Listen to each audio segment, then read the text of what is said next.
Live from News Channel 8, the best place to start your day. This is Good Morning Oklahoma. Oklahoma is one of many states going after Meta, who owns Facebook, what Attorney General Gettner Drummond's accusing the company of doing to our kids. Democracy is messy sometimes, but it is our system.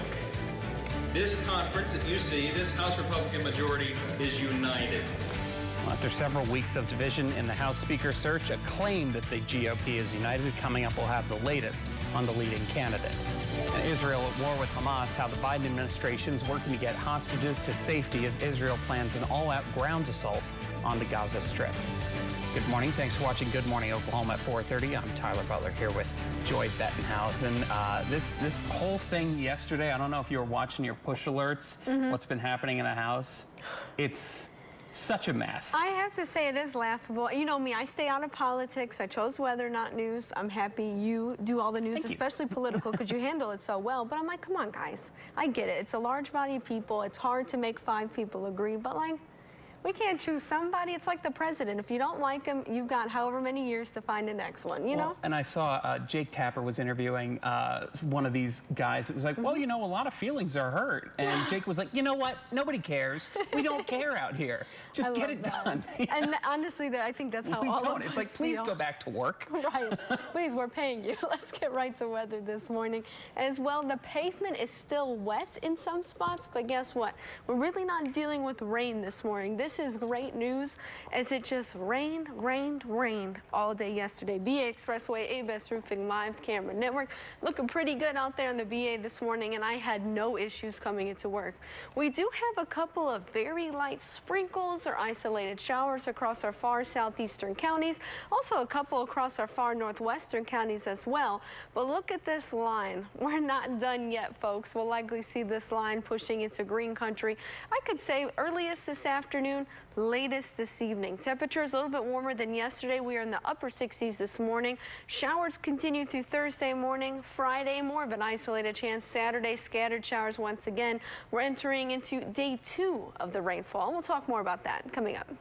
Here's a look at some of the top stories we're following in our 5 and 6 a.m. hours today. 3 people facing charges after an armed robbery turned into a police chase Monday night.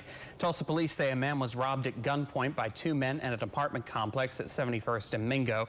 Police took a description of the men and found them at a nearby apartment complex when they hopped off in a car and sped away. The suspects, 18-year-olds Isaiah Green and Daniel Roman, ended up crashing into another car in Broken Arrow. Police arrested the 2 men and the getaway driver, 19-year-old Jasmine Hernandez. We now know the names of 2 Will Rogers High School students found dead Sunday evening. 17-year-old Cadence Brown and Jacob Lara were found dead in a car in a parking lot on 19th and Yale. Officials still waiting for the autopsy reports to confirm how the teens died. In the meantime, there's a growing memorial in the area where the pair were found. Cadence Brown's older sister tells News Channel 8 that she was the type of person who knew exactly what she wanted. Fewer boxes of certain ammunition have been leaving shelves looking empty. An armorer at Advanced Combat says this could be due to the canceling of commercial contracts by major ammunition manufacturer Lake City Ammo. The shortage has also forced businesses to adjust, leading to what officials say has increased the cost per round by 12 cents in a single day for one of the cheaper rounds. Meta is under fire. More than 3 dozen attorneys general, including Oklahoma Attorney General Gettner Drummond, are suing the company. They allege features on Facebook and Instagram are addictive and aimed at children and teenagers. News Channel 8's Mackenzie Richmond joins us live now with the latest. Mackenzie? Yeah, Tyler, Attorney General Gettner Drummond makes several allegations about Meta in a 108-page lawsuit filed just yesterday. Of those, he notes that the company's algorithm encourages addictive behavior and contributes to a mental health crisis. It's really designed to take the young person's mind and push them into an excessive consumption of social media, which has draconian effects on their body and mind. Specifically, he claims Meta has had a negative impact on rates of depression, anxiety, body dysmorphia, and suicidal ideations. In response, Meta says it's disappointed attorney generals have chosen this path rather than working productively to create clear, age-appropriate standards for the many apps teens use. But Drummond claims the AGs have given Meta, quote, every opportunity to change algorithms, change behavior, and they've declined. Drummond says he believes that his efforts will be successful and that Meta will be responsible for funding mental health research here in Oklahoma. Reporting live from West Tulsa, Mackenzie Richmond, News Channel 8.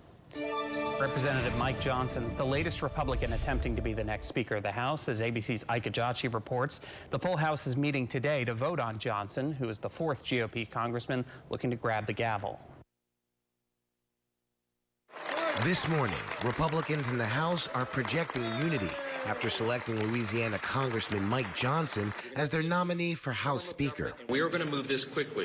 This group here is ready to govern. Johnson getting 128 votes, but 44 Republicans voted for others, including Kevin McCarthy, who was ousted from the job 3 weeks ago. McCarthy late yesterday floating a plan in which he would return as Speaker, with Jim Jordan, another nominee who fell short on votes, as Assistant Speaker. That came after Congressman Tom Emmer dropped out of the race yesterday, just 4 hours after being nominated.